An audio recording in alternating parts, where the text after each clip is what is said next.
Hi, Earth babies. I am here to do a couple things. One is to hold the space with you. Right? Let's just take a moment and honor wherever it is that you're at right now. Wherever that is. I'm going to name some of what I have been experiencing and what I've been observing in other folks. And so maybe some of these feeling words will resonate for you. But I have seen or experienced overwhelm.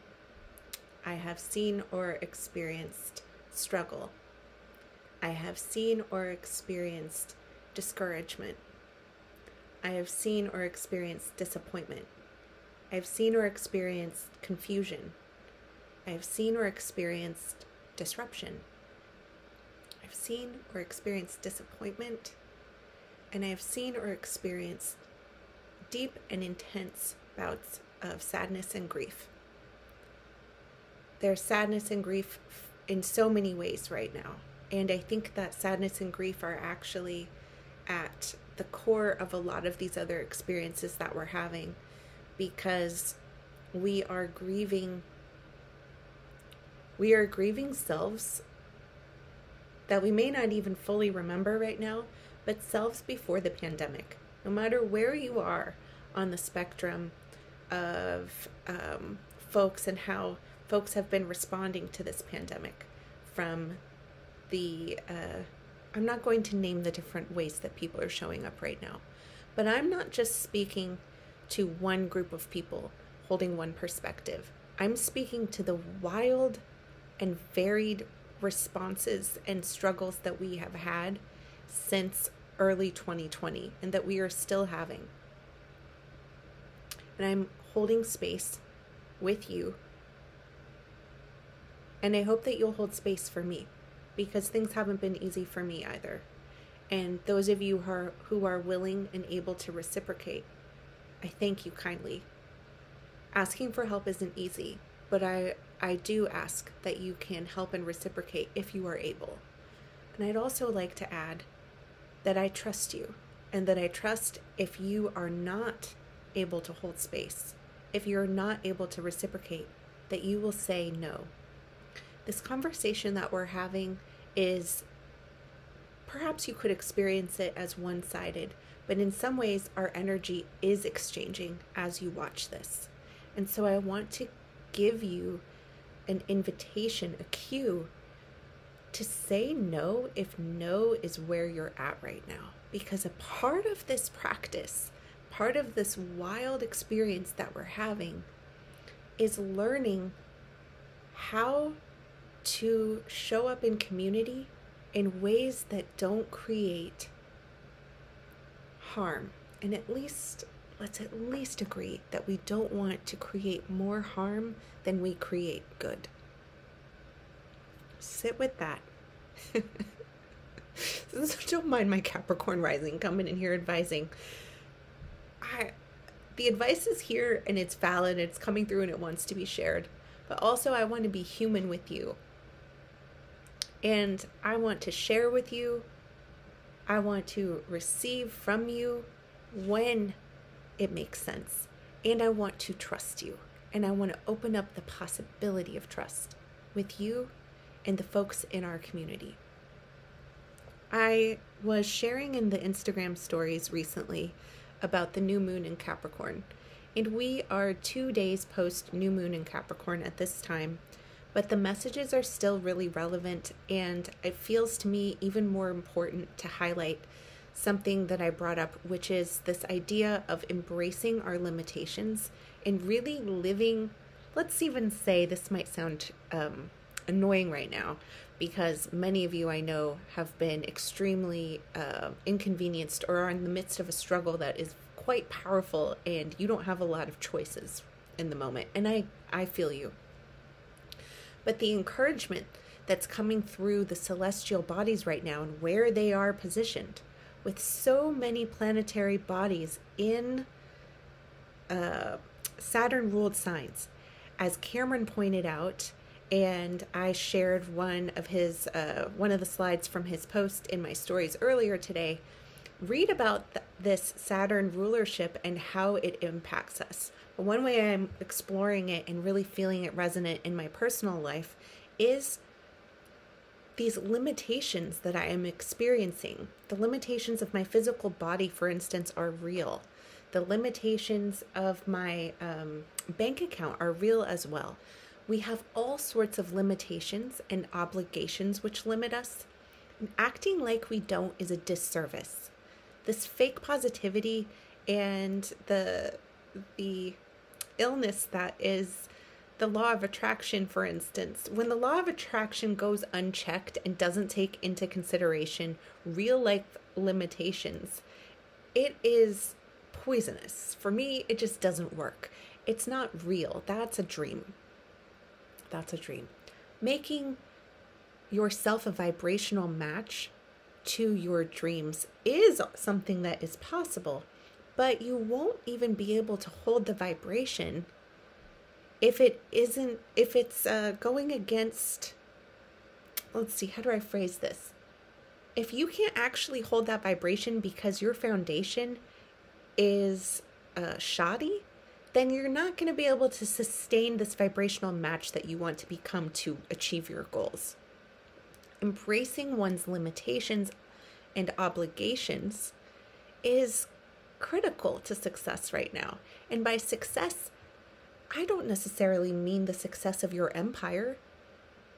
I'm more talking about you actually considering yourself a whole human being, a healthy human, someone who trusts themselves and has established a baseline of physical, emotional, mental, energetic, and financial health. Bringing finances into the conversation right now, even though this is something I've shied away from discussing up until this point.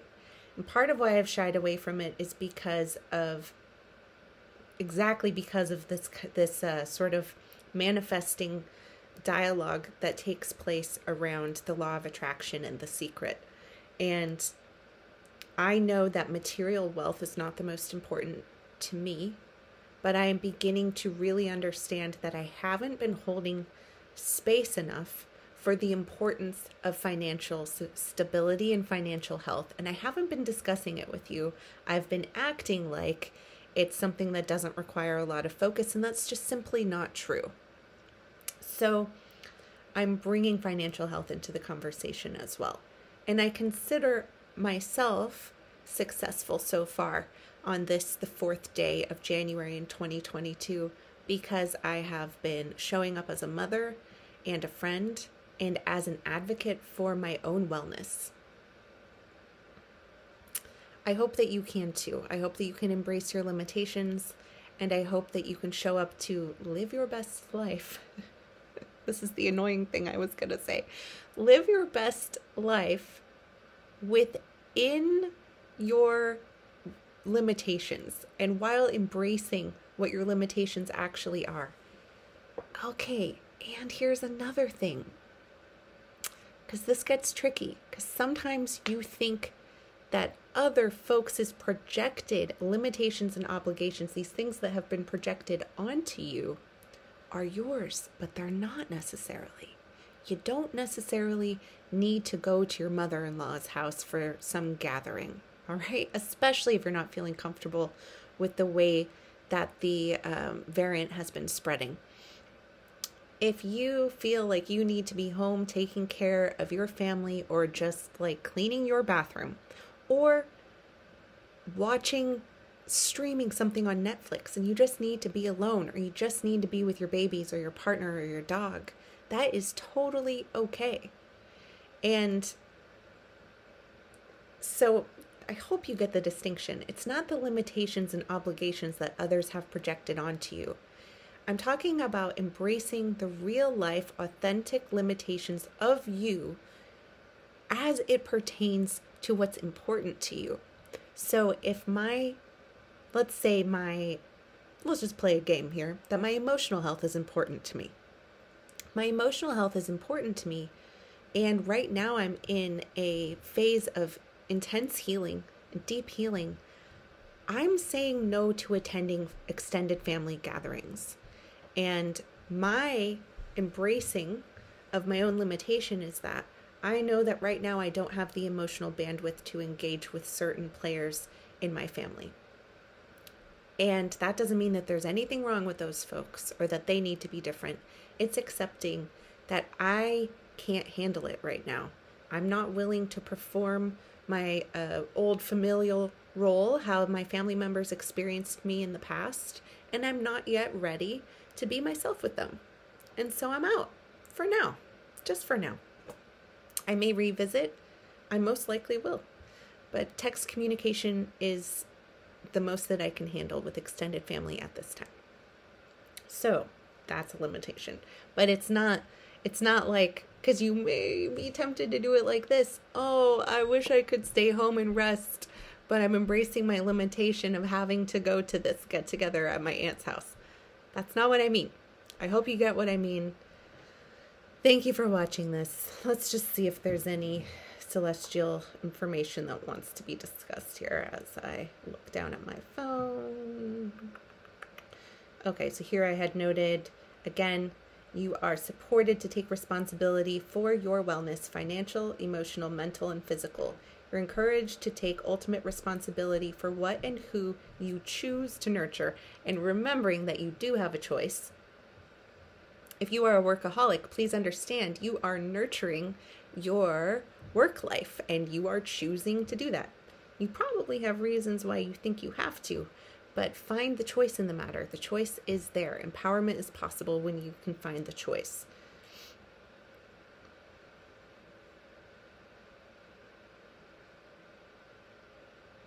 Capricorn wants you to know yourself, your desires, and your vision so that you can prioritize how you use your energy and time.